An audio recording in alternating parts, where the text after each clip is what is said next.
As we've seen, education in America is a mess. What will fix it? Who might fix it? Somebody needs to fix it! You can do it! Oh, thinks this woman can fix it. Thank you, Michelle. I'm rooting for you. Michelle is Michelle Rhee. Michelle Rhee, as acting chancellor. 5 years ago, Mayor Adrian Fenty picked her to manage D.C.'s schools. You had never run a school system before. I had never run a school before, and that's why people thought that Adrian Fenty was nuts. You know, I was a 37-year-old girl from Toledo, Ohio. And people said, what? Yeah. People said he's lost his mind. Her friends said she'd lost hers. I have 2 kids, 2 daughters, 9 and 12, and I put them in the D.C. public schools. The schools were a disaster. Test results among the worst in America. Chancellor Rhee quickly learned that although only 8% of D.C.'s kids were on grade level, there was something odd about how the teachers were ranked. When I looked at the performance evaluations of the adults in the system... How good is the adult doing? Right, how good are the teachers doing? I found that 95% of the adults were being rated as doing a great job. So how can you have a system where all the workers are thinking, we're doing a great job, a great job for our kids, and what we're producing for them is 8% success? He visited schools and saw empty classrooms. I walk into this one school. I go into the first classroom, 5 kids in the classroom.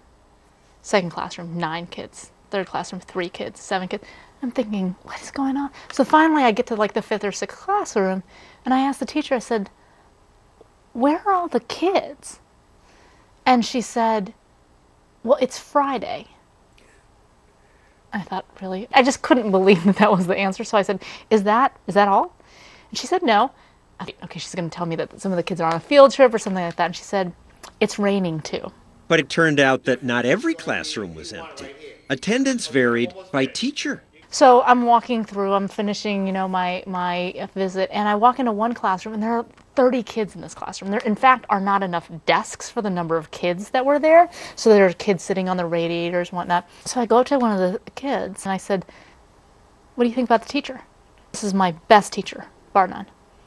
As I was leaving the school, and this was about at 10 o'clock in the morning, that young man and 2 of his friends were walking out of the school in front of me. So I tapped him on the shoulder. I said, excuse me, young man, where do you think you're going? And they said to me, well, our first period teacher, the one that you saw, he's great, so we came to school. But our second period teacher is not so good, so we're going to roll. And I thought, okay, it's not the picture that the American public have in their minds of truants. These children were making a very conscious decision to wake up early and to come to school for first period because they knew they were going to get something out of it, and then to leave after that because they weren't going to get any value out of it. And this great teacher, he gets paid no more than all the other teachers. That's right. Gets paid no more. If we were doing seniority-based layoffs, would have gotten laid off first. So Rhee decided she'd pay good teachers more and fire bad teachers. And that did not go over particularly well. Rhee must go!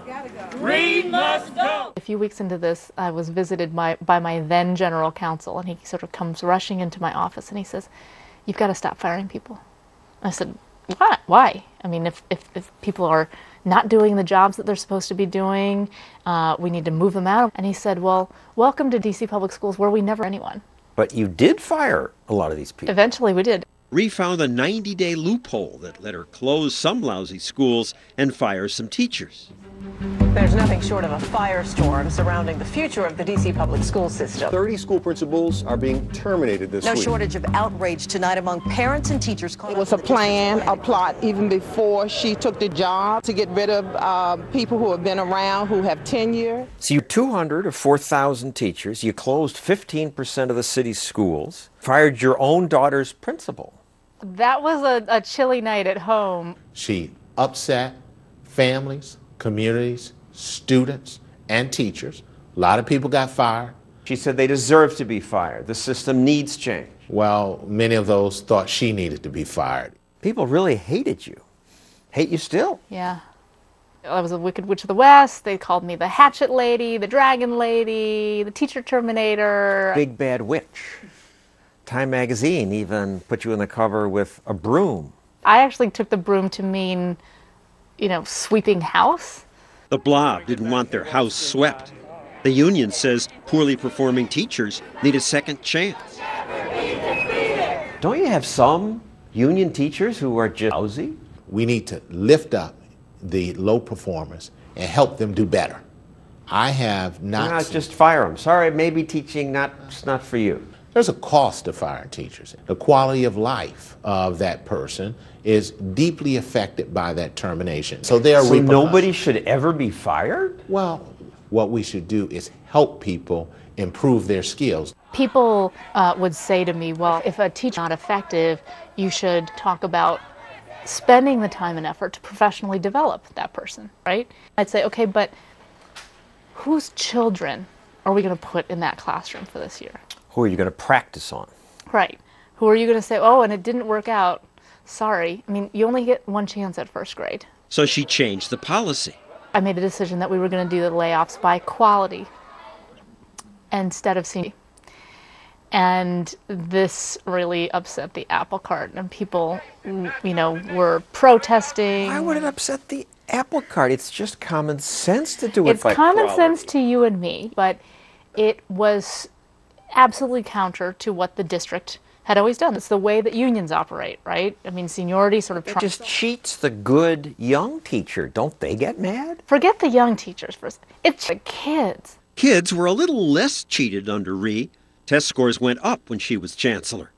But in the end, the union won. You can get her out. You can get Fenty out. We're going to fight. If we have to be here every day, all night, we will. The mayor who appointed her was voted out. And when he lost, Rhee quit before she was fired. Michelle Rhee becomes a casualty of D.C. politics. So Rhee lost in D.C. But elsewhere in America, sorts of new schools are succeeding. And exciting things are happening. Good morning,